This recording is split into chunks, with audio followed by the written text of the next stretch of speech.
내가 여호와께 피하였거늘 너희가 내 영혼에게 새같이 네 산으로 도망하라 함은 어찌함인가. 악인이 활을 당기고 화살을 시위에 먹이며 마음이 바른 자를 어두운 데서 쏘려 하는도다. 터가 무너지면 의인이 무엇을 하랴.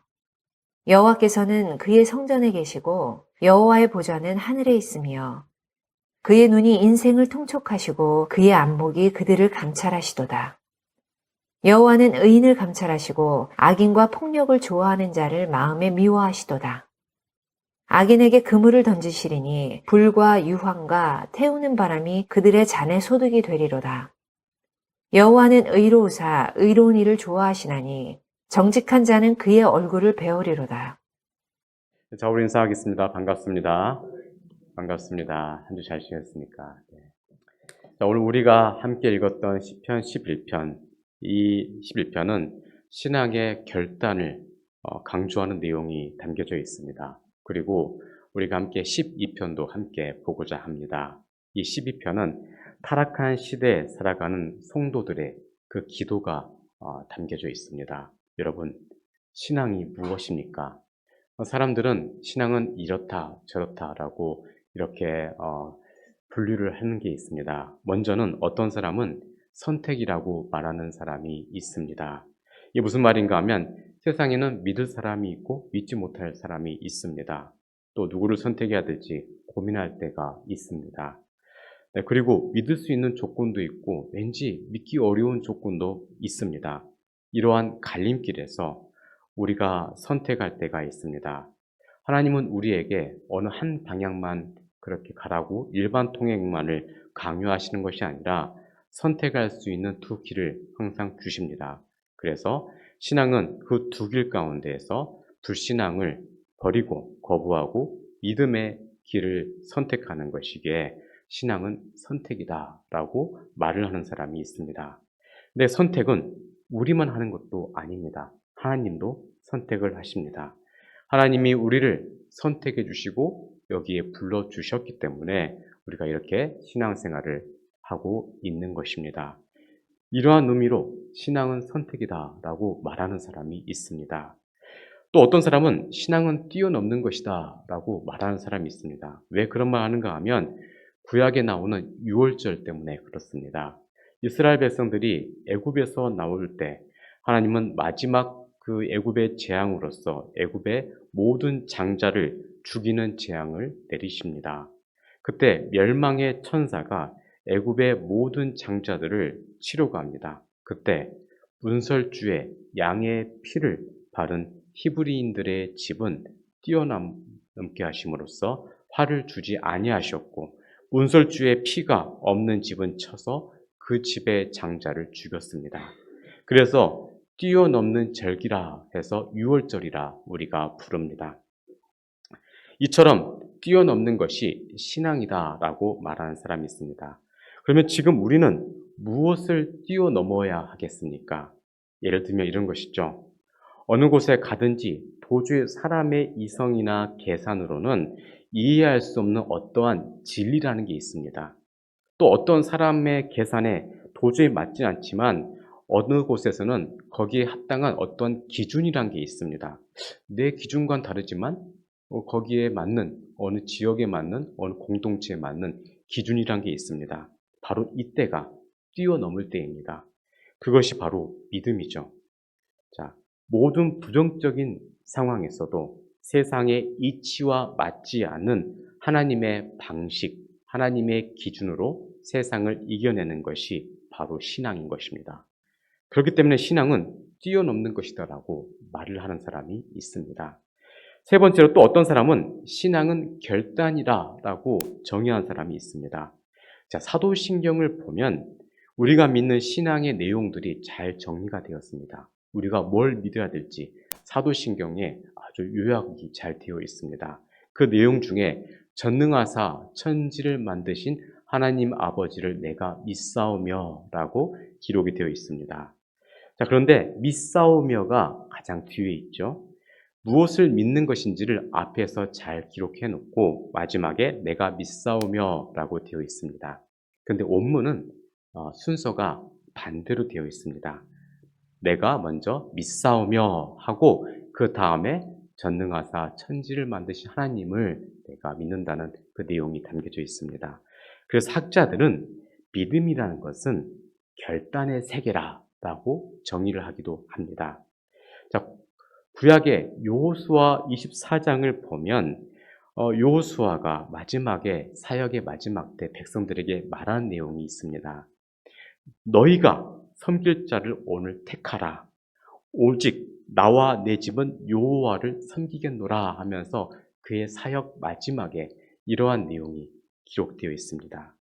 자, 그때 백성들도 여호수아의 그러한 선언에 순종을 해서 우리도 그렇게 하겠습니다. 결코 이방 신을 섬기지 않겠습니다라고 그들이 결단하고 말을 하는 내용이 나옵니다. 이때 여호수아의 단호한 결정이 모든 백성들의 마음을 변화시켜서 그렇게 결단시켰던 내용이 있습니다. 자, 그러한 의미에 있어서 신앙은 결단이다라고 말할 수가 있습니다. 자, 종합적으로 보자면 신앙은 선택이다라고 하는 것도 일리가 있습니다. 그리고 뛰어넘는 것도 나름대로 일리가 있는 말입니다. 또 신앙은 결단이다라고 말하는 것도 일리가 있습니다. 우리가 모든 것을 종합해 보면 꼭 이런 것이다라고 말하기는 어렵습니다. 결국 신앙이라는 것은 한 면을 이렇다 저렇다 표현할 수 있지만 그 한 가지가 정답이라고는 말할 수는 없습니다. 그렇지만 오늘 우리는 11편과 12편을 보면서 결단의 신앙에 대해서 함께 나누고자 합니다. 무엇을 결단을 해야 될지를 우리가 보자는 것입니다. 자, 첫 번째 메시지입니다. 세상의 조롱에 대처하는 신앙의 결단이 필요합니다. 로마 시대에 어떤 로마인이 예수를 믿는다는 이유 앞으로 로마의 황제 앞에 불려갑니다. 그때 로마의 황제는 이렇게 말합니다. 지금이라도 믿음을 포기하라. 그렇지 않으면 추방하겠다라고 그렇게 협박을 합니다. 그때 이 예수 믿는 로마인이 이렇게 말합니다. 폐하께서는 저를 그리스도로부터 추방할 수 없습니다. 하나님께서는 결코 떠나시지도 버리시지도 않겠다라고 약속하셨습니다라고 그가 합니다. 그렇죠. 황제가 또 이런 말을 합니다. 그렇다면 재산을 압수하겠다라고 합니다. 그러자 예수 믿는 로마인이 이렇게 대답을 했다 합니다. 저의 보물은 천국에 쌓였기 때문에 폐하께서 손대지는 못하실 것입니다. 그러자 황제가 이렇게 말합니다. 그렇다면 죽이겠다라고 합니다. 자, 그러자 이 예수 믿는 로마인이 마지막에 이렇게 대답을 했다고 합니다. 저는 이미 40년 전에 그리스도 안에서 이 세상에 대해서 죽었습니다. 저의 생명은 그리스도와 함께 하나님 안에 숨겨져 있어서 폐하께서는 저를 터치하실 수 없습니다. 라고 했다고 합니다. 자, 이에 기가 막힌 황제가 신하들에게 저 정신 이상한 이상자를 어떻게 하면 좋겠느냐라고 하면서 물었다고 합니다. 자, 여러분, 지금 이 시대를 살아가는 우리에게도 이러한 믿음의 결단이 필요합니다. 신앙생활을 하면서 경험하는 여러 가지 어려움 앞에서 우리에게는 믿음의 결단이 필요합니다. 오늘 우리가 읽었던 11편의 처음 1절을 보면 다음 같은 세상의 조롱이 기록이 되어 있습니다. 내가 여호와께 피하였거늘 너희가 내 영혼에게 새같이 네 산으로 도망하라 하면 어찌함인가 라는 이러한 내용이 있습니다. 다윗이 하나님을 의지하고 있을 때 이것을 비꼬는 사람들, 그러니까 네가 하나님을 잘 믿느냐 하면서 비꼬는 사람들의 그 비아냥거림이 있는 것이죠. 새처럼 날아가 산으로 도망가지 왜 여호와를 의지하느냐라고 그들이 비꼬아서 다윗을 조롱했던 것입니다. 자, 이러한 조롱에 대한 다윗의 결단이 오늘 기록이 되어 있습니다. 우리가 세상을 살아갈 동안에 믿음 때문에 조롱받을 때가 있습니다. 오늘의 말씀은 그러한 상황에서 우리가 어떻게 결단을 내려야 되는가를 말씀하고 있습니다. 우리가 신앙생활을 하면서 예수를 믿는 것 때문에 남에게 조롱받을 때가 있습니다. 또 우리의 체면이 구겨질 때도 있습니다. 이때 우리가 취할 수 있는 몇 가지 태도가 있습니다. 첫 번째는 원수들에게 굴복하는 것입니다. 굴복한다는 것은 믿음을 버리는 것이죠. 세상의 조롱에 못 견뎌서 안 믿는 불신자들처럼 믿음을 버리고 그리고 안 믿는 인생을 살아가는 것입니다. 두 번째는 세상의 조롱에 대해서 도망가는 태도입니다. 그런 조롱을 내가 받지 않겠다고 마음먹고 어디론가 피해서 사람들의 말 듣지 않으려고도 하고 조롱하는 사람들 만나지 않고 살려고 하며 자기를 모르는 곳으로 도망가고자 하는 그러한 자세가 있습니다. 이것도 건전하지가 않죠. 그런데 세 번째 태도가 있습니다. 이 태도는 결단하는 태도입니다. 원수들에게 불복하지 않고 도망가지도 않으며 담대하게 원수들의 박해와 조롱에 굽히지 않는 태도입니다. 이사야 50장 6절을 보면 이 이사야의 그러한 결단이 있습니다. 자, 내용을 보면 이런 것이 나와 있죠. 이사야 선지자가 조롱하는 사람들에게 침뱉음을 당합니다. 그리고 구타를 당했습니다. 조롱과 멸시를 당했습니다. 바로 그때 이사야의 태도입니다. 이사야 50장 6절에 다음과 같은 말씀이 있습니다. 나를 때린 자들에게 내 등을 맡기며 나의 수염을 뽑는 자들에게 나의 뺨을 맡기며 모욕과 침뱉음을 당하여도 내 얼굴을 가리지 아니하였느니라 라고 기록하고 있습니다. 이 말씀을 조금 더 길게 풀어쓰자면 이런 것입니다. 나를 치는 자에게 얼굴을 돌리지 아니하고 내게 침뱉는 자에게 내 얼굴을 부싯돌처럼 강하게 들고 있겠다. 내 대적하는 자 앞에 내가 떳떳이 서서 얼굴 돌처럼 굳게 하겠다. 나를 정죄할 자가 누구냐? 내 앞에 나오게 하라. 왜냐하면 나를 옳다 하는 분이 살아계시니 누가 감히 나를 더불어 변론하겠느냐? 네가 아무리 그래도 하나님은 내 편이시다. 나를 옳다고 그분이 말씀하신다. 그러니 너희가 아무리 그렇게 해도 소용이 없는 것이다 라고 이사야 선지자가 고백하는 것입니다. 이것이 바로 오늘 우리가 가져야 할 믿음의 결단입니다.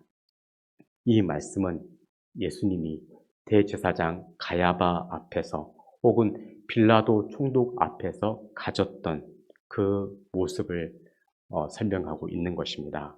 예수님이 원수들에게서 수많은 조롱을 당하셨습니다. 그리고 홍포를 입으셨습니다.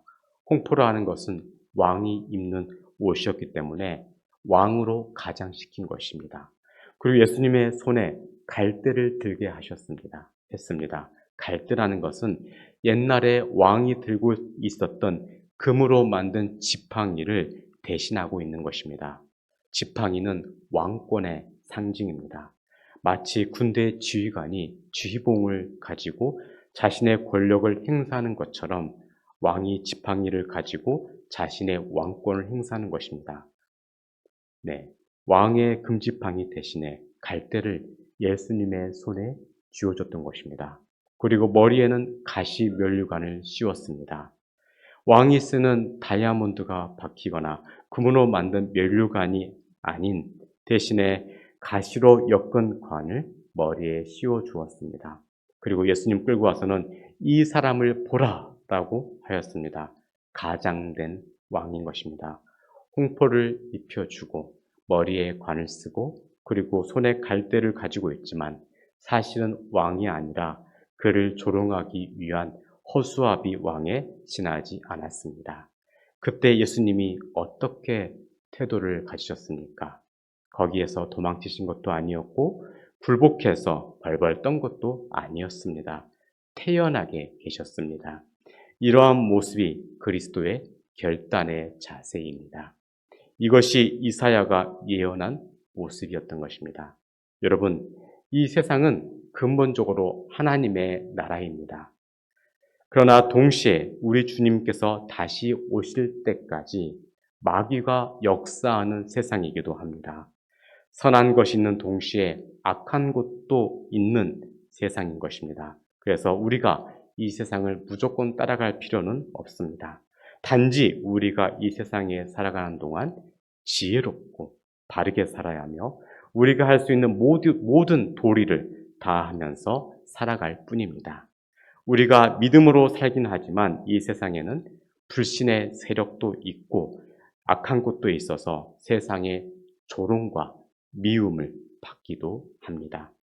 그래서 우리는 이러한 어려움에 대하는 자세를 배워야 합니다.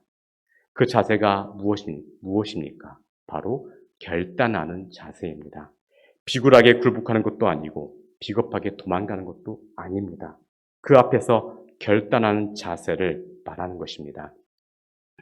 마귀가 우리를 유혹할 때 여러 가지 방법을 취합니다. 때로는 무서운 폭력이나 권력을 가지고 우리를 억누를 때가 있습니다.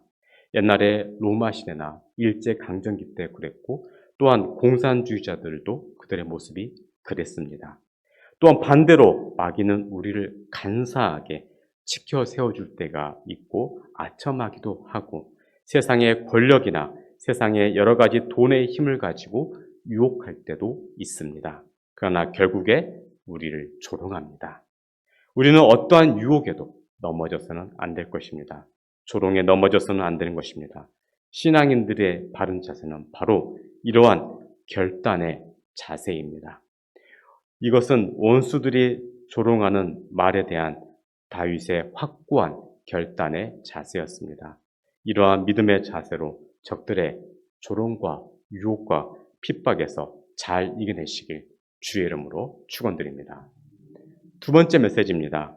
하나님을 의지하겠다는 신앙의 결단이 필요합니다. 성경에는 하나님만을 의지하겠다고 결단을 내렸던 많은 사람들이 있습니다. 그 중에 욥이 있습니다. 욥에 대해 말하는 사람들은 대부분 욥기 42장 12절 여호와께서 욥의 말년에 욥에게 처음보다 더 복을 주시니라는 말씀만을 사람들은 생각을 합니다. 그래서 결국에는 그가 복을 받았다라고 생각하려고 합니다. 물론 그의 마지막은 창대했습니다.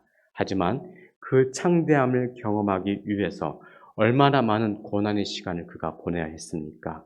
요셉도 고난 끝에 총리가 되었습니다. 다니엘도 고생 끝에 결국에는 창대했습니다. 하지만 형들에 의해서 팔려가고 또 강간미수범으로 감옥에 있는 시간이 있었습니다. 그리고 다니엘 같으면 나라가 망해서 포로로 끌려가고 그곳에서 사자의 먹잇감이 된 적도 있었습니다. 네, 어떻게 생각해 보면 얼마나 힘든 세월을 그들이 보냈겠습니까? 인생을 살다 보면 이러한 일들이 반드시 있습니다. 이때 우리는 그럼에도 불구하고 믿음의 결단이 필요합니다. 시편 11편 4절에서 7절을 보면 하나님을 의지하는 결단이 나옵니다. 함께 읽었던 4절 보면 여호와께서는 그의 성전에 계시고 하늘의 보좌는 하늘에 있으며 그의 눈이 인생을 통촉하시고 그의 안목이 그들을 감찰하시도다 라고 기록하고 있습니다. 다윗은 어려움 앞에서 하나님 말을 의지하기로 결정을 했습니다. 여러분, 하나님은 어떤 분이십니까? 의의를 사랑하시고 불의를 미워하시며 악하는 자들을 멸하게 하시는 분이십니다. 그래서 선한 일을 행하는 자들에게는 상급을 주시고 악에 대해서는 벌을 내리시는 분 것이 하나님이 이 세상을 다스리는 방식입니다. 이러한 하나님을 믿고 나가려는 결단이 지금 우리에게 필요합니다. 그런데 이것이 하나님의 큰 원리이긴 하지만 어떤 때는 원리에 맞지 않는 경우가 있습니다. 예를 들어 선한 사람이 오히려 고생을 하기도 하고 악한 사람이 잘 되는 경우도 있습니다. 그럼에도 우리는 악에게 굴복해서는 안 됩니다. 왜냐하면 당연히 이러한 경우는 영원하지 않기 때문입니다. 결국 악인들은 멸망하게 되어 있습니다. 어쨌든 이렇게 억울한 일을 경험했을 때 우리가 어떻게 해야 하겠습니까? 믿음의 결단이 필요합니다. 좋은 예가 있습니다. 다니엘 3장을 보면 다니엘에서 3장을 보면 다니엘의 세 친구가 나옵니다. 왕이 만든 큰 우상에게 절하는 것을 이 친구들이 거부합니다. 그때 느부갓네살 왕이 세 친구들을 불러놓고 이런 말을 합니다. 너희가 왜 절을 하지 않느냐? 지금이라도 절을 해라. 절하지 않으면 너희를 당장 저 불 속에 집어넣겠다라고 위협합니다. 그때 세 친구의 말이 왕께서 우리를 집어넣으셔도 하나님께서 그 불 속에서 우리를 건져주실 것입니다. 그렇지 않는다 하더라도 우리가 절할 수는 없습니다. 라고 하는 내용이 나옵니다. 결국 왕은 분노해서 평소보다 7배 불을 더 뜨겁게 하고 그 불 속에 새 친구들을 집어넣습니다. 그때 새 친구들을 메고 갔던 병사들이 다 타 죽게 되고 불 속에 들어갔던 당사자들은 오히려 죽지 않았습니다. 이때 하나님이 그들과 함께 하셨기 때문입니다. 그리고 에스더서 4장을 보면 하만이 모든 유대인들을 죽기 위해서 왕의 이름으로 온 나라에 조서를 보냅니다. 아무 날 아무 시에 유대인들을 일제히 죽이라라고 했습니다. 이때 살 길은 하나밖에 없었습니다. 왕후 에스더가 왕 앞에 나아가서 이 사실을 고백하고 말하고 하만의 계획에 대해 왕의 이름으로 된 조서를 취소하는 것밖에 없었습니다. 그런데 당시의 페르시아의 법은 대단히 엄격해서 왕이 오라는 시간 외에 그 누구도 가면 죽게 되어 있습니다. 그럼에도 불구하고 죽으면 죽으리라 하는 마음으로 왕에게 나아갔습니다. 그때 왕이 불쌍히 여겨서 죽이지 않겠다고 표현하려면 손에 있는 금지팡이를 들어야 되는 것입니다. 그리고 에스더는 그 지팡이의 끝을 잡아야 합니다. 그러면 죽지 않습니다. 그런데 왕이 어떤 마음을 가질지 아무도 몰랐습니다. 그래서 살 길은 오직 기도밖에 없었습니다. 이때 에스더는 모든 유대인들에게 이런 말을 합니다. 금식으로 하나님 앞에 기도를 드리고 내가 법을 어기고 들어갈 테니 무사히 왕이 지팡이를 들 수 있도록 기도를 하라. 나도 하나님 앞에 기도를 하겠다. 죽으면 죽으리라. 자, 이러한 마음으로 왕 앞에 나아갔습니다. 이것이 바로 믿음의 결단입니다. 여러분, 세상은 결과를 중요하게 생각합니다. 결과가 좋으면 동기야 어떻든 내용이야 어떻든 상관이 없습니다. 결과가 잘 되면 좋은 것이고 결과가 나쁘면 소용없는 것입니다. 그러나 신앙은 절대 그런 것이 아닙니다. 신앙의 세계는 동기와 내용이 중요합니다. 결과가 아니고 내용입니다. 내용이 바르게 되었느냐, 올바르게 살았느냐, 믿음으로 살았느냐, 이것이 중요합니다. 이것을 지키면 하나님이 복을 주십니다. 근데 만약 하나님께서 어떤 이유로 복을 주시지 않는다면 그것도 우리는 받아들이고 감사해야 합니다. 이것이 믿음을 지키겠다고 하는 믿음의 결단입니다. 믿음을 위해서 하나님께 확실하게 결심하는 것입니다. 이것이 바로 신앙의 세계인 것입니다. 이렇게 할 때 하나님이 은혜를 내려주십니다. 때로는 어떤 이유 때문에 지금은 안 된다라고 응답하시더라도 그 다음 세대에는 반드시 은혜를 내려주실 것입니다. 여러분, 기독교와 사이비 종교의 차이가 어디에 있겠습니까? 기독교는 결과보다 내용과 동기를 중요하게 생각합니다. 바른 동기를 가지고 바른 내용을 사는 것이 바로 기독교의 모습입니다. 이렇게 살다가 복을 받으면 감사하고 화를 받아도 어쩔 수가 없는 것입니다. 그저 단호하게 화를 각오하고 바른 길을 지키는 것이 기독교가 가야 할 길인 것입니다. 그래서 예전부터 기독교에는 수많은 순교가 있었고 박해가 있었습니다. 이와는 반대로 사이비 종교는 결과만을 봅니다. 호화롭게 잘 사는 것이 목표이기 때문에 그렇게 사는 것을 목표로 삼는 사이비 종교들입니다. 사랑하는 성도 여러분, 하나님께 의지한다는 것은 바로 하나님이 우리의 경배의 대상이시기 때문에 상과 벌 주시는 것과 상관없이 하나님만을 의지해야 하는 것입니다. 이보다 더 고상하고 더 높은 신앙의 자세가 어디 있겠습니까? 그러므로 어떠한 상황 속에서도 하나님을 믿고 의지하며 살아가시길 주의 이름으로 축원드립니다. 세 번째 메시지입니다. 하나님의 구원을 확신해야 합니다. 12편 5절과 8절까지를 보면 지금까지 나누었던 믿음으로 살아갈 때, 믿음의 결단으로 살아갈 때 하나님이 반드시 구원해 주신다는 은혜의 말씀을 선포하고 있습니다. 12편 5절 보면 다음과 같이 기록되어 있습니다. 여호와의 말씀에 가련한 자들의 놀림과 궁핍한 자들의 탄식으로 말미암아 내가 이제 일어나 그를 그가 원하는 안전한 지대에 두리라 하시도다 라고 기록되어 있습니다.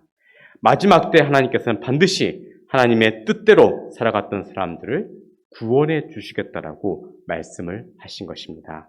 또한 세상에서 어려움을 당하던 사람들을 하나님께서 반드시 구해 주시겠다라고 하는 확고한 약속의 메시지입니다. 옛날 우리 조상들은 환과 고독이라고 했습니다. 이게 무슨 말인가 하면 어려운 처지에 있는 사람들을 구제한다는 것입니다.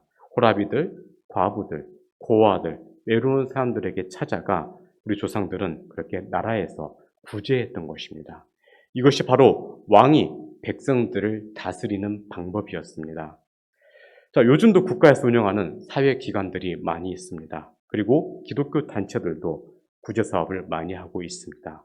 어떠한 의미에서 보면 하나님의 뜻이 지금 이 땅에서 이루어지고 있는 것이라고 우리가 볼 수가 있습니다. 1920년 아르메니아가 소련에 의해 점령당했을 때 그때 이 나라에는 그리스도를 증거하는 일이 무척이나 어려웠다고 합니다. 그러나 신실한 신앙인이었던 네리먼 남작이라는 분이 있었습니다. 이 사람은 법보다 하나님을 더 순종했던 사람이었습니다. 그는 그리스도를 전하는 것을 쉬지 않았고 어려울 때일수록 더욱더 굳건하게 서야 된다라고 주변 사람들에게 권면했던 사람이었습니다. 그러나 얼마 가지 않아서 그는 결국 감옥에 갇히게 되었습니다. 그러나 그는 감옥에서도 갇혀있는 죄수들에게 복음을 전하였습니다. 이를 본 간수가 그를 조롱합니다. 보시오, 당신의 그리스도는 너무 무력해서 당신을 감옥에서 구해내지도 못하지 않소 라고 조롱을 합니다. 그러자 남작이 이렇게 말을 합니다. 내가 감옥에 갇힌 것이 도리어 그리스도의 권능을 증명하는 것이요. 내가 그때부터로 이 감옥에 들어와서 갇힌 사람들을 전도하라고 해달라면 당신이 들어주겠습니까? 라고 했습니다. 그러자 감수가 이렇게 말합니다. 물론 안 되지요. 라고 합니다. 그러자 이제 남작이 이렇게 말합니다. 그러니까 당신은 그리스도의 권능을 깨달아야 하오. 그분께서는 나를 통해 여기 갇힌 자들을 전도하게 하셨어. 그대는 사실 내 전도를 위하여 숙식을 무료로 제공하는 사람이요. 라고 했다고 합니다. 그렇습니다.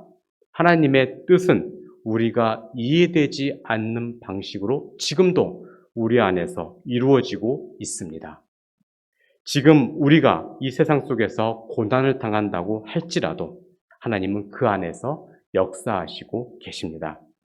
신약에서 보면 예수님께서 산상수훈을 마치시고 산상에서 그 복음을 전하시고 내려오시자 한 문둥병자가 예수님께 찾아온 내용이 기록이 되어 있습니다.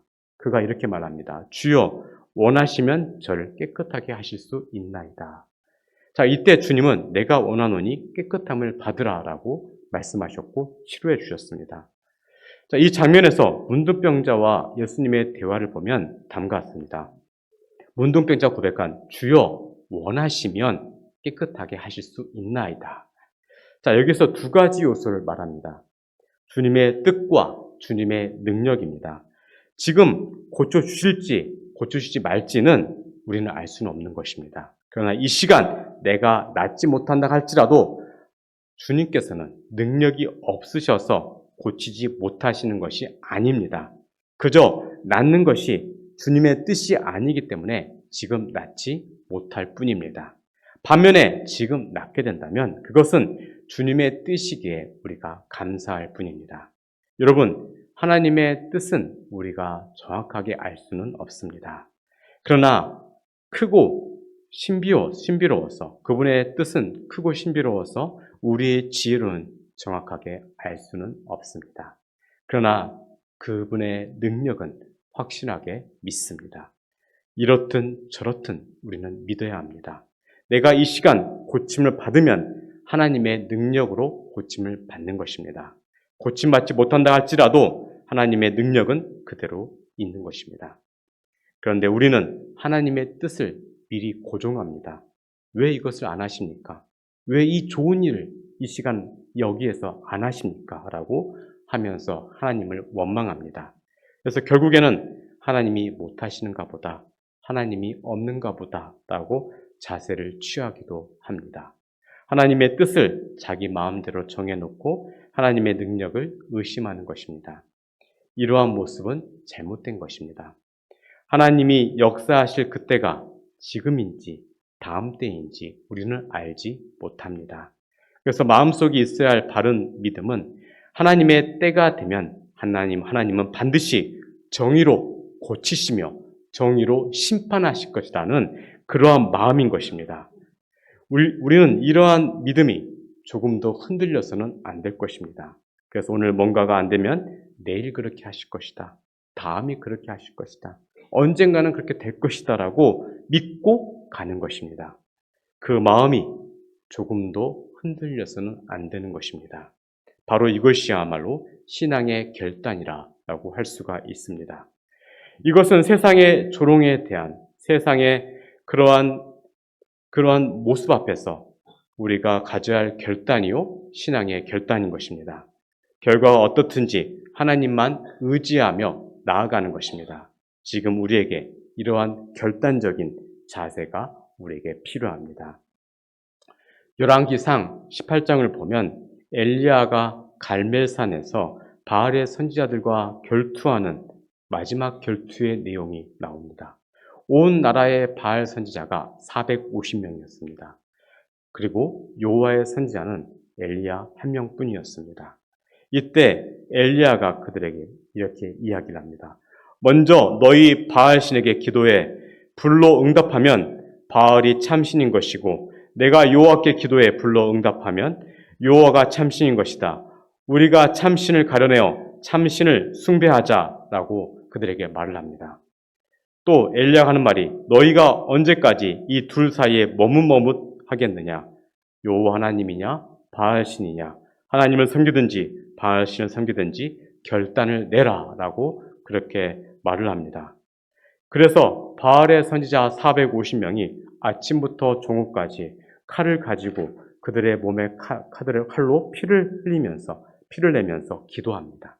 그러나 응답이 없었습니다. 이때 엘리야가 하나님 앞에 무릎을 꿇고 기도했더니 하늘에서 불이 떨어져서 그 재물이 다 태워지고 제단에 있는 모든 물을 다 핥았습니다. 그제서야 온 백성이 여호와 그는 하나님이시다라고 고백을 하게 됩니다.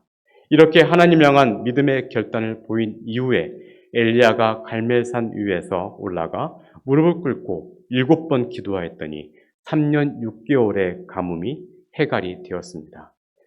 엘리야를 통하여서 하늘에서 불이 내려오고 또 물이 내려왔던 것입니다. 불이 내려왔다는 것은 믿음을 바로잡는 것이었으며 물이 내려왔다는 것은 백성의 삶을 해결하는 것이었습니다. 믿음의 결단이 있었더니 모든 문제가 해결이 된 것입니다. 백성의 모든 문제가 다 해결되는 이러한 것들을 우리가 볼 수가 있습니다. 너희가 어느 때까지 둘 사이에서 머뭇거리겠느냐? 이러한 엘리야의 음성이 우리에게도 들려야 할 것입니다.